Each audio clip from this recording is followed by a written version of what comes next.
Hola, buenos días, chicos y chicas. Voy a grabaros un nuevo vídeo sobre el tema 11, que es el tema donde nos habíamos quedado. Los tres últimos vídeos se referían al tema 10. ¿Vale? El primero era Francisco de Goya, introducción, el segundo la arquitectura y el tercero la pintura. Y en este vídeo pretendo grabaros los contenidos correspondientes al tema 11, que es el penúltimo que nos quedan solo dos, el 11 y el 12. Y voy a intentar que sea mucho más rápido y más sintético que los vídeos anteriores. Para eso voy a intentar grabarlo todo en un solo vídeo. Espero que no me quede muy largo. Para eso voy a utilizar otro método al que hice la otra vez. Voy a seguir directamente los apuntes que os escaneé.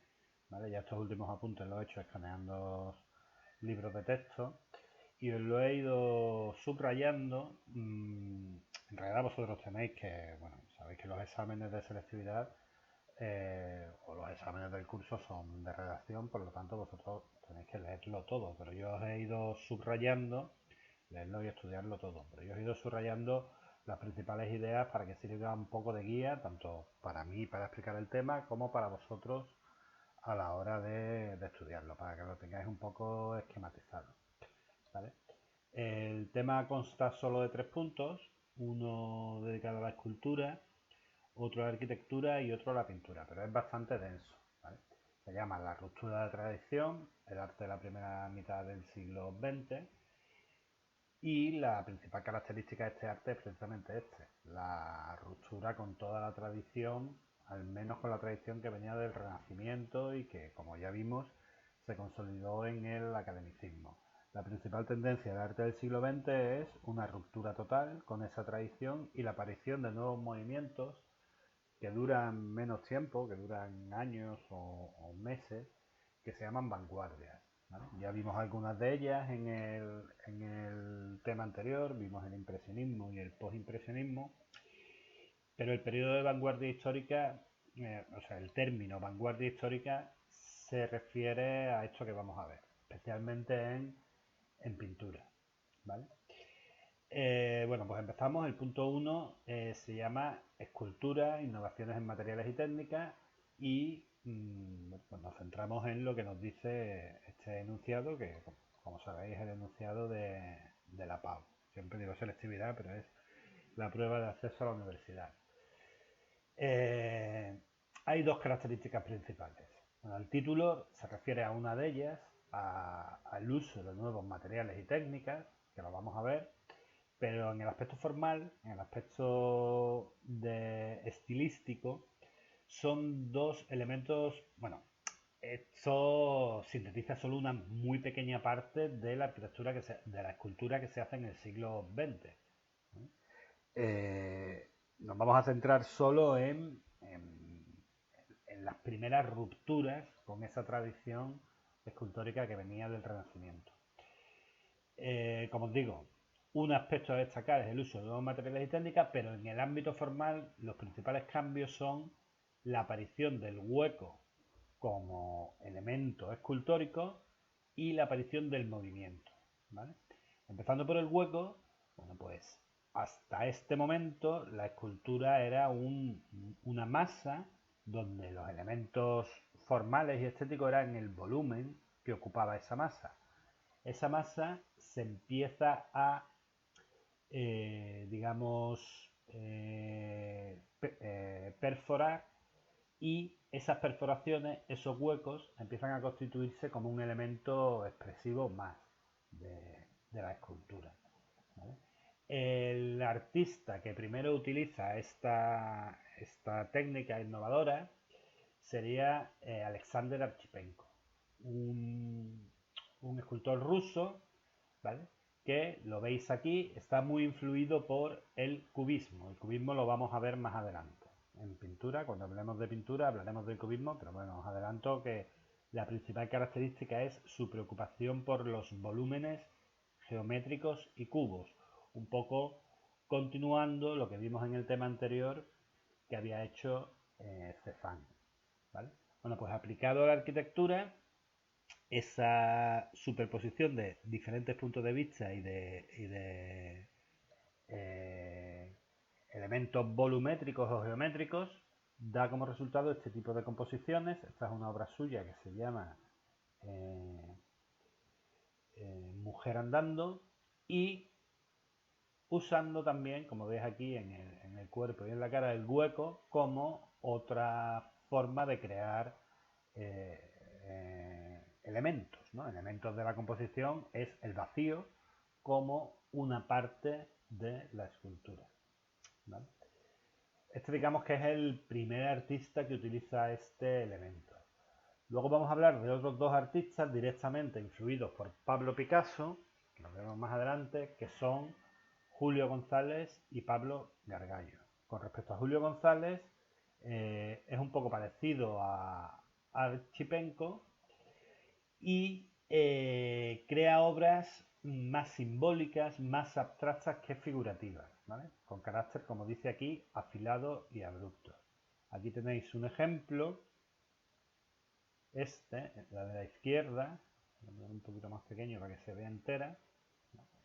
Son elementos afilados, cortantes y, bueno, representa a una mujer, se llama mujer ante el espejo, pero está completamente abstraído la figura de la mujer. Se supone que esta sería la cabeza, esta sería un brazo, ¿vale? Aquí sujetando el espejo, pero completamente alejado de cualquier intención de reproducir la realidad, más bien intentando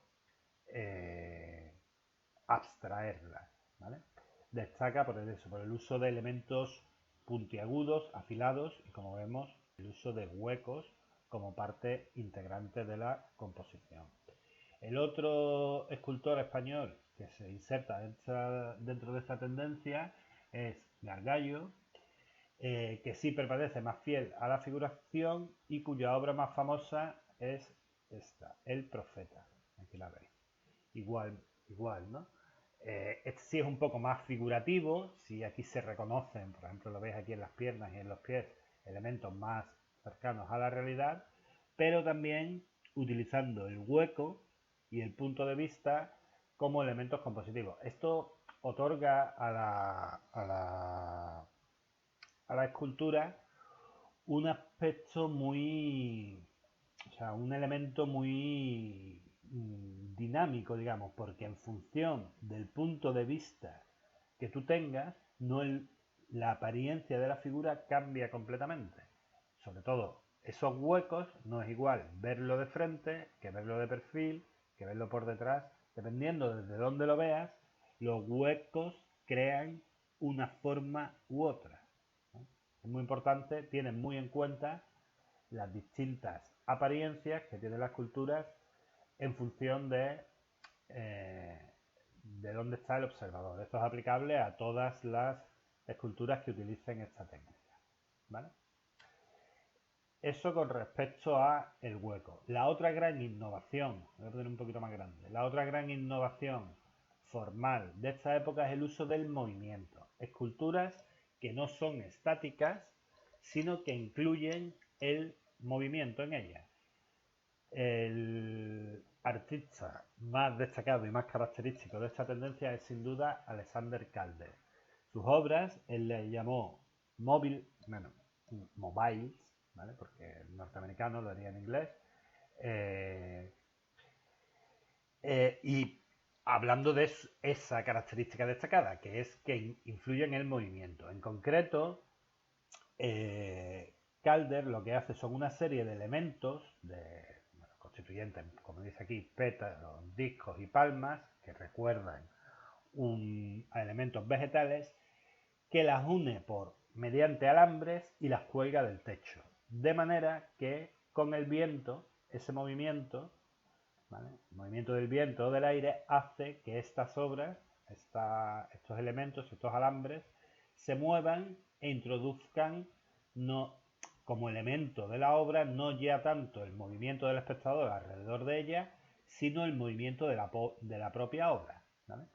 Son bastante inconfundibles, ¿vale? Yo aquí os pongo solo un ejemplo, pero son todos iguales. Utiliza estos elementos de colores muy vivos, unidos por alambre y, bueno, generalmente colgados del techo. Hay algunos que están sobre un eje en el suelo y pero con esa intención, utilizar el viento y las corrientes de aire como forma de introducir movimiento en la escultura.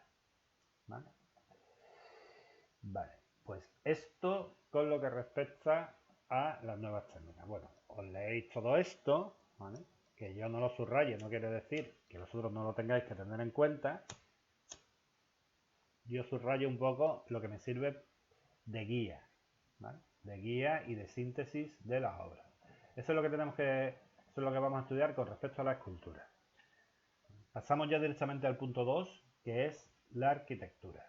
Aquí hay dos grandes corrientes. El racionalismo, cuyo mejor representante es Le Corbusier, y el organicismo, cuyo mejor representante es, su principal representante es Frank Lloyd Wright. La primera, el racionalismo, es predominante en Europa, mientras que la segunda es predominante en Norteamérica, ya que Frank Lloyd Wright era norteamericano y trabajó en Estados Unidos. Empezando por el racionalismo, antes de Le Corbusier, que es el principal definidor, vamos a estudiar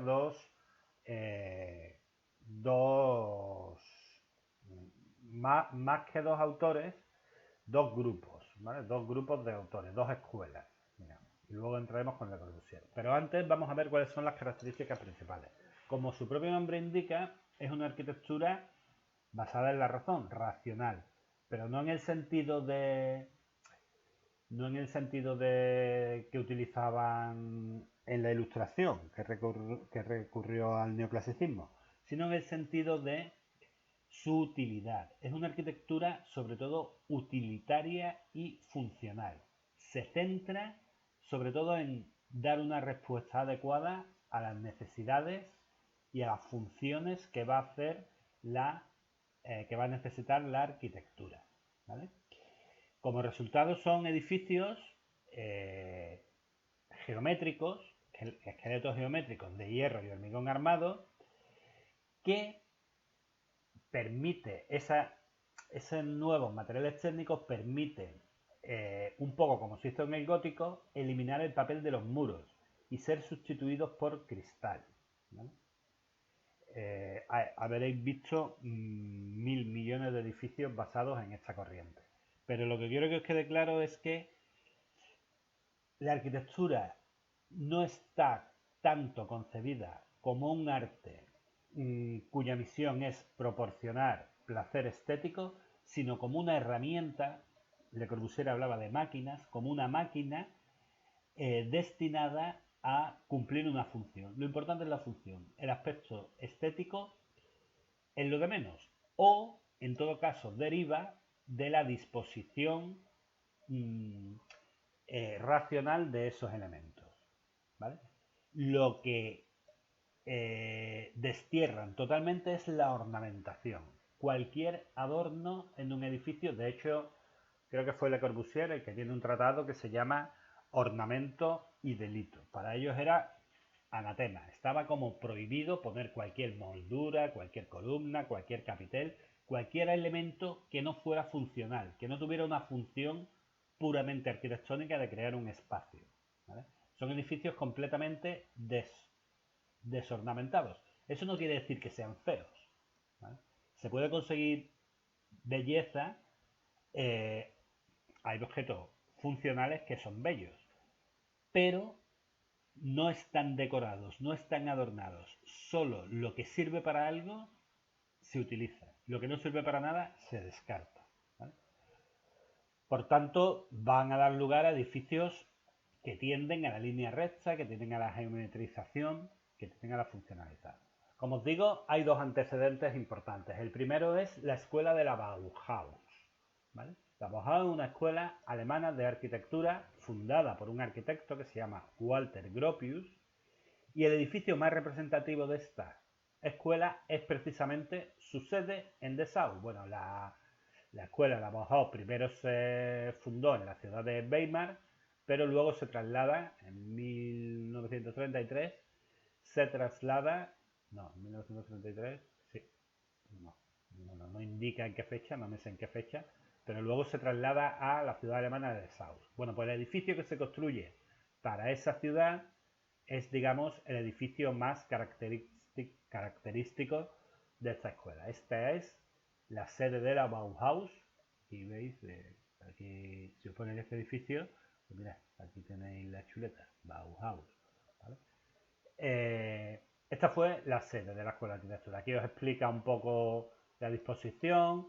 Aquí están las aulas, creo que esto es una residencia. Por aquí estaba el despacho del director, que era Gropius. ¿Vale? Esto es una escuela, una facultad de arquitectura. Y como veis, se usa hormigón armado, que es un material enormemente resistente, es el que se sigue utilizando, enormemente barato y resistente. Crea volúmenes planos o sin ventanas o grandes cristaleras, ¿vale?, que se pueden sujetar.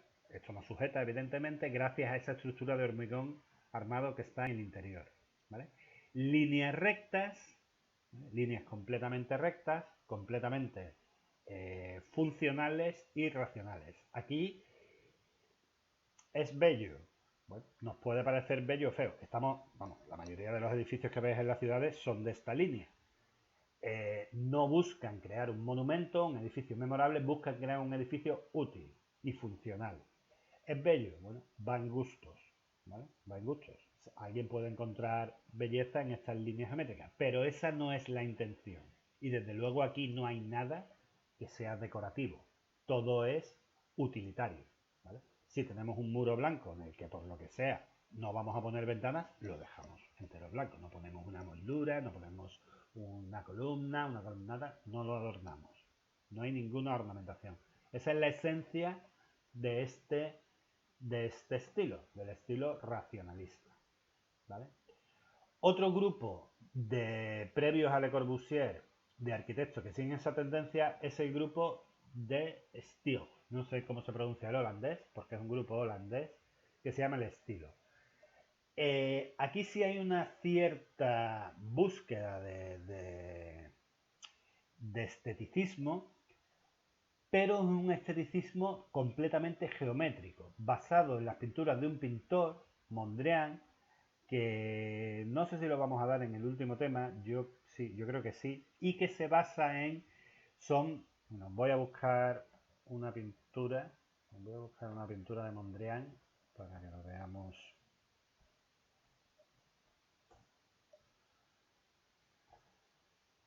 Esto es lo que hace Mondrian, ¿vale?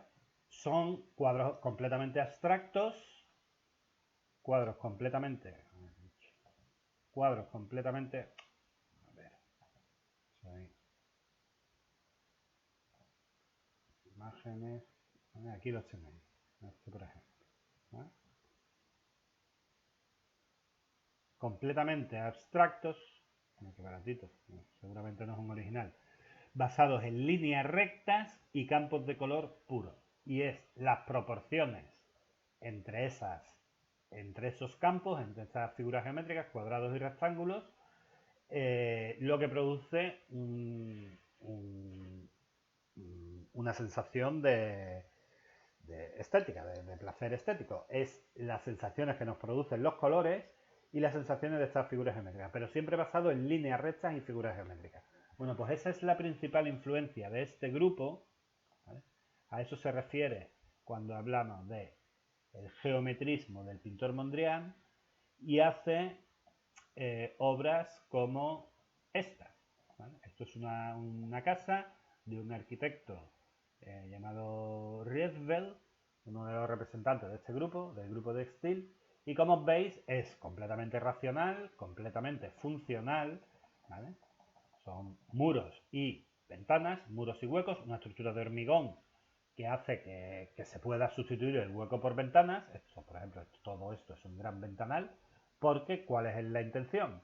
La intención es crear un espacio luminoso, ¿vale?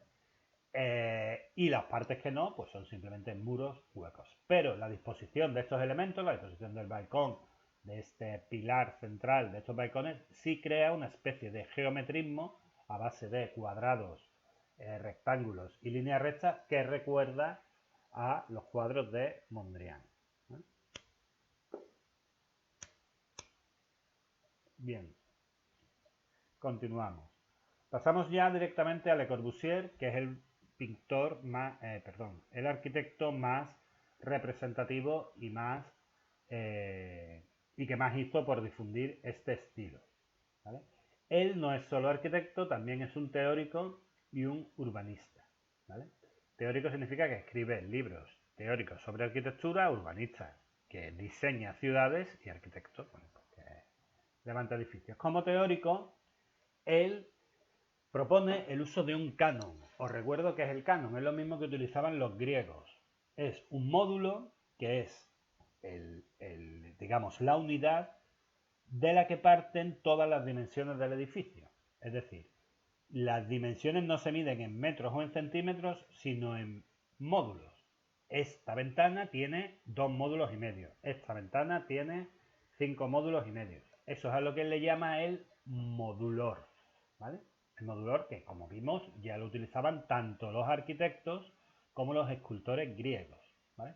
Buscando la armonía de las dimensiones, la proporción adecuada.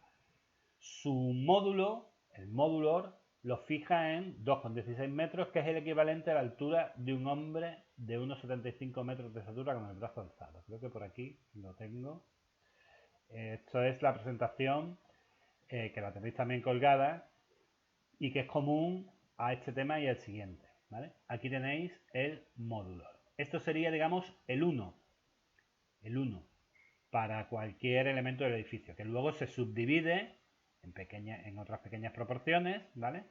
Y que todo el edificio va a guardar proporciones a este 1, que es el equivalente, pues yo digo, un hombre de 1,75 m con el brazo levantado, ¿vale? Buscando que las dimensiones y las proporciones entre los distintos elementos pues tengan una armonía, y además una armonía humana, cercana a las dimensiones del ser humano.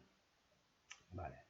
Eso en cuanto ahora veremos más detenidamente las obras. Eso en cuanto a teórico. En cuanto a urbanista, también, bueno, un proyecto, su primer proyecto, o su proyecto más importante, lo hace en 1922, un proyecto para una ciudad contemporánea de 3 millones de habitantes. Está formada por una hilera de rascacielos rodeado de sitios, de jardines, de sitios verdes, de espacios verdes, a una distancia equivalente y unidos por grandes avenidas que van a dar a una plaza central, ¿vale? Es decir, la idea de Le Corbusier, os enseño ya una imagen, la idea de Le Corbusier que es bastante común, es construir en altura para dejar la mayor parte posible del suelo para jardines y espacios públicos en los que se pueda pasear, en los que puedan dar el tráfico, para los coches o las vías de comunicación. Es decir, aprovechar el espacio en altura. Independientemente, eso lo va a aplicar también, lo vamos a ver que es coherente con con la manera de construir, ¿vale? Lo vamos a ver. Como arquitecto, sus principales elementos son elevar sobre pilares, a semejanza de palafitos. Los palafitos son las ciudades, o las casas construidas sobre un río o sobre el mar, clavados en estacas, ¿vale? Eso se llaman los palafitos. Y cubrirlas con una terraza jardín, ¿vale? Es decir, dejar la primera planta o la planta baja para que se pueda transitar, o para cerrarlos y poner locales comerciales, y la azotea para jardín, una azotea plana y para jardines. Este tipo de edificios seguramente os suene una barbaridad. Estamos hartos, están las ciudades rodeadas de edificios. Primero, porque es muy racional, y segundo, porque es muy barato, ¿vale? Para una inmobiliaria, para una constructora, lo más caro en cualquier ciudad, sobre todo en las ciudades, en el campo no, es el suelo, el precio del suelo, donde puedes sacarle el máximo rendimiento posible, ¿vale? Evidentemente, después de la Segunda Guerra Mundial, con la necesidad de reconstruir un montón de edificios y reconstruir las ciudades europeas, esto era una manera barata, rápida, de construir un montón de edificios. En décadas posteriores es una manera barata de especular con el terreno y de sacarle un montón de rendimiento. Aquí pueden haber, pues, ¿qué te digo? Yo qué sé, 500 viviendas, pues si tú lo intentas construir casitas, aquí te caben 10, ¿vale? Pues aquí vendes 500 pisos en vez de vender 10. Bueno, aunque las casitas sean más caras, pero tú como constructor, esa es una de las claves del éxito de las propuestas del racionalismo y del Le Corbusier, ¿vale? Probablemente con mucha menos calidad, probablemente con mucho menos sustrato teórico, pero esta es la arquitectura que se ha impuesto a lo largo del siglo XX por razones, no por razones artísticas, sino por razones económicas, ¿vale? Bueno, pues como os digo, o sea, su concepción de la arquitectura deriva directamente con su concepción del urbanismo. Él concibe las ciudades como espacios extensos donde hay un montón de espacios para pasear o de jardines y concentrar en poco espacio las viviendas, ¿vale? Lo que ha pasado, por ejemplo, en Sevilla es que se ha utilizado su concepción arquitectónica, pero no se ha respetado su concepción urbanística. Esos espacios abiertos se han cubierto por más edificios para ganar más dinero, para sacarle rendimiento, el máximo rendimiento posible al suelo, ¿vale? Bueno, el uso del andamiaje de hierro y cemento, ¿vale?, de cemento armado, permite que el plano sea libre. Es decir, no todas las plantas tienen que tener el mismo plano, ni todos los apartamentos tienen que tener las mismas dimensiones ni la misma forma, ¿vale? Sí, o por ejemplo se puede hacer, pues yo qué sé, un auditorio, un salón de conciertos. El plano es libre dependiendo de las necesidades que se le vaya a dar al edificio. Lo único que es fijo es la estructura, ¿vale? Vale. Ya hemos visto la unidad de habitación, que es el edificio que acabamos de ver. Esto lo aplica tanto a edificios de vivienda, edificios de pisos de apartamentos, como a casas aisladas. La Ville Sabot, esta es esta. Es la misma idea. La planta baja, dejar construida sobre pilares, dejando el máximo espacio posible y coronado por una azotea donde en principio iría un jardín o una zona verde y dejando el máximo espacio verde posible alrededor, ¿vale? En su última época, estos digamos que son los elementos que han triunfado indiscutiblemente en la arquitectura moderna. En su última época ya introduce otros elementos, ¿vale? Lo veis aquí, lo vamos a ver en esta iglesia, se llama la iglesia Notre Dame de Haut, donde, bueno, no importa tanto ya el racionalismo y la funcionalidad, sino aquí sí hay ya más unas cuestiones estéticas. Por ejemplo, el uso de la curva, de las líneas curvas, que contradice un poco una cosa que había sido una característica fundamental del racionalismo desde la Bauhaus, que es el uso de líneas rectas y geométricas.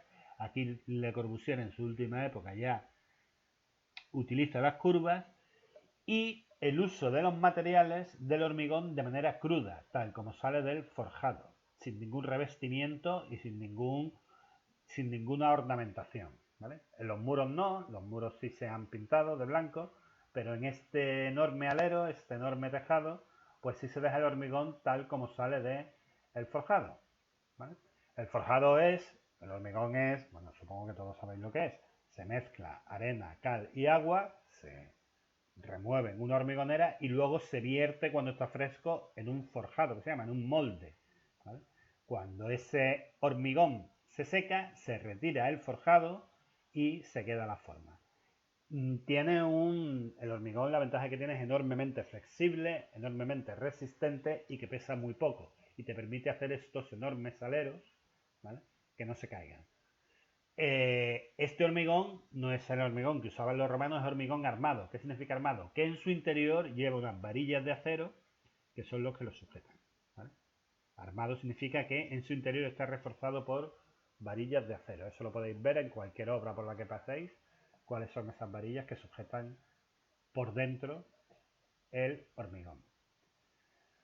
Bien, pues pasamos al siguiente arquitecto, a la siguiente tendencia de la arquitectura de la primera mitad del siglo XX, que es el organicismo de Frank Lloyd Wright.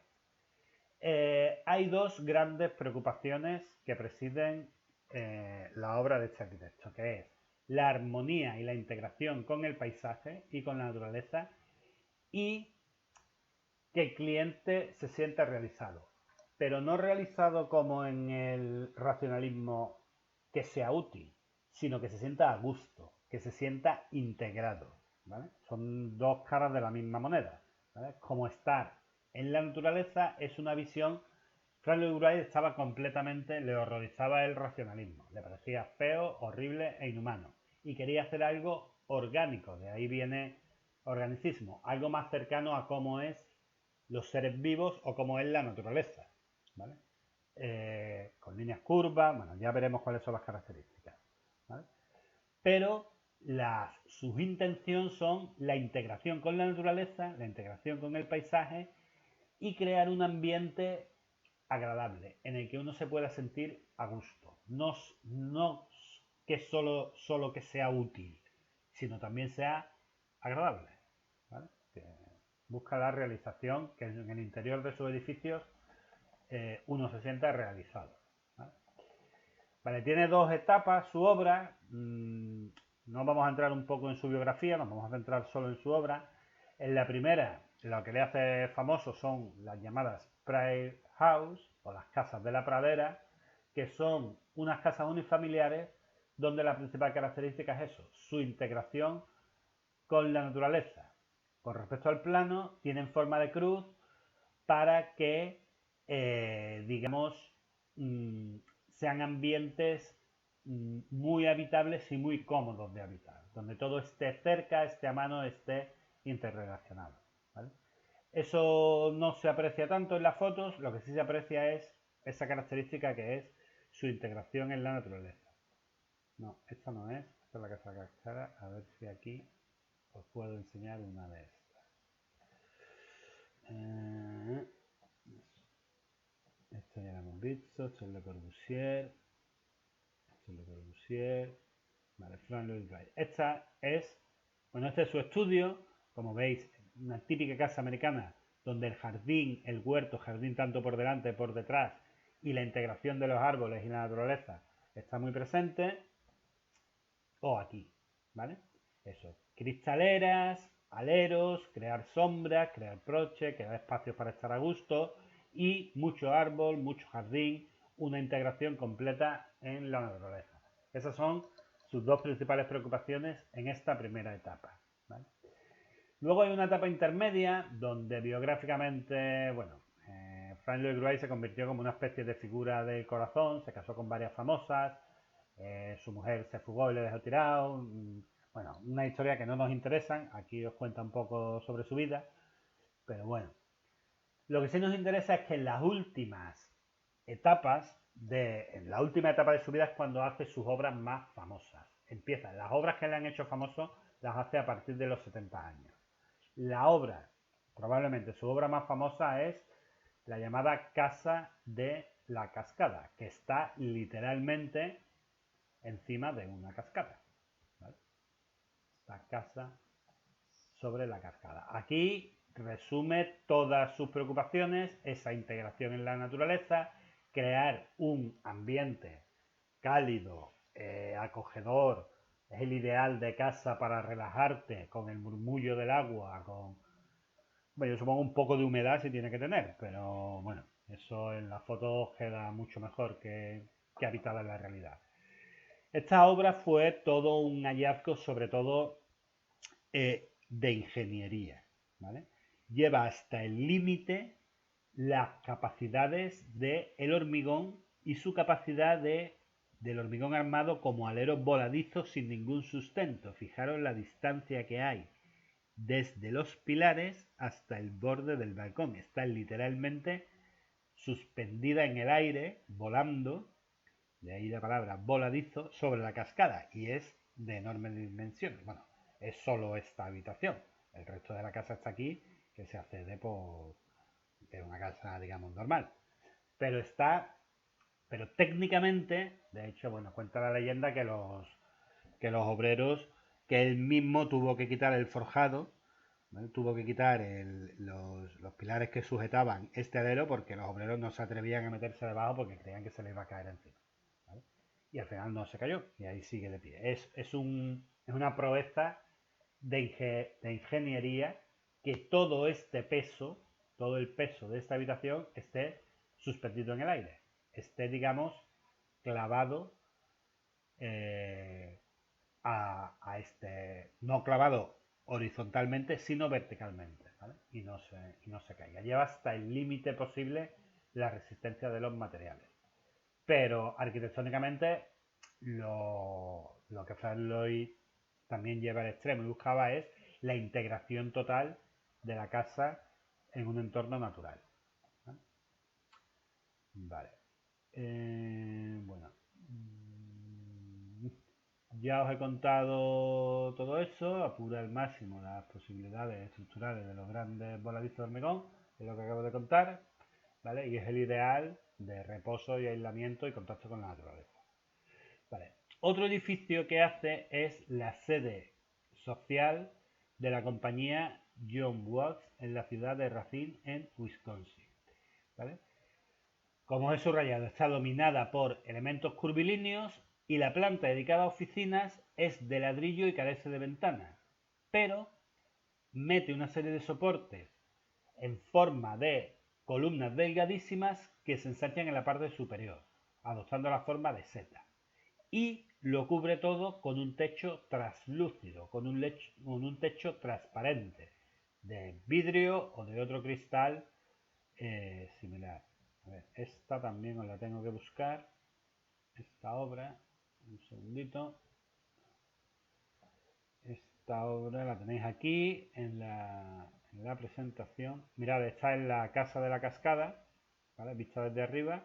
¿Vale? Aquí está la cascada. Esta es la parte voladizo. El resto es una casa normal asentada sobre un terreno firme. ¿Vale? Esta es la obra de la que estoy hablando, la sede de la compañía John Watts, ¿vale? Todo al exterior son curvas y muros, no hay ventanas, no hay ventanas. Bueno, luego si construye posteriormente, construirá esta torre completamente de cristal. Pero lo que nos interesa es esta parte, estas son las oficinas.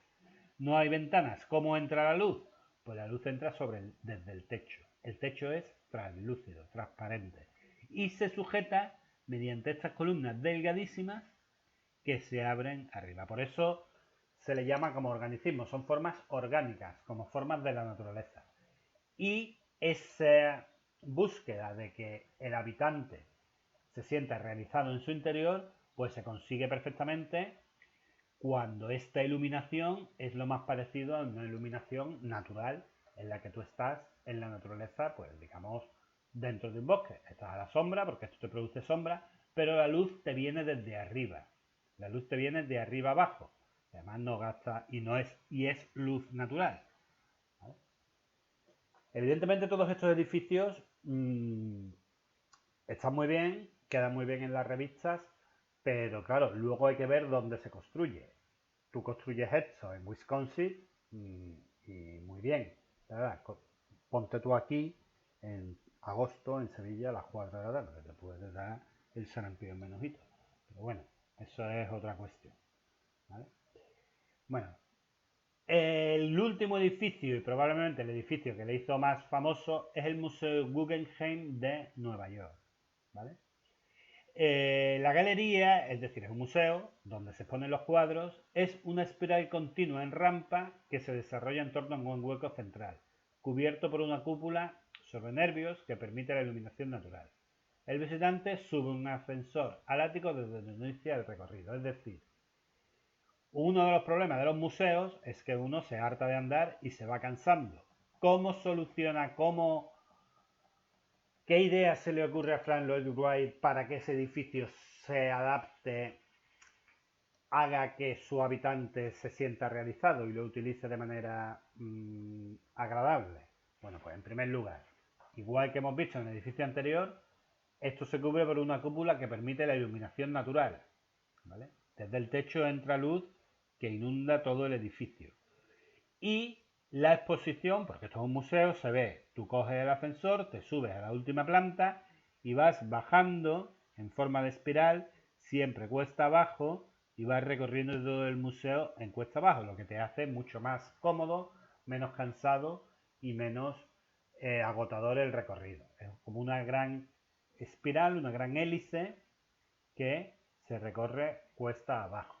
Y además vas pudiendo recordar, vas pudiendo relacionar los cuadros que has visto, pues asomándote al balcón. Aquí tienes a la vista, aquí están los cuadros.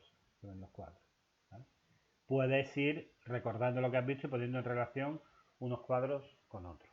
¿Vale? Este probablemente es su edificio más famoso, está en Nueva York y bueno, sintetiza todas sus preocupaciones.